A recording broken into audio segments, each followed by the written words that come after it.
Məhsulları da keçən illərə nisbətən biraz aşağı. Normalda belə 3 korpuslu yeşik. Bir korpusu tam süzük, ikinci korpusdan da bəzi ramkaları götürmək olur. Amma bu il burada baxın möhürlənmə tam getmişdi bəzi ramkalarda. May ayında da bu tam möhürlənməmiş ramkalar süzəndə duru olur.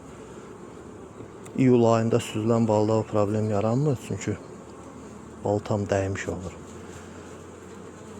Prosto gəlir çatmadığına görə möhürlənmə olmur iyul ayında.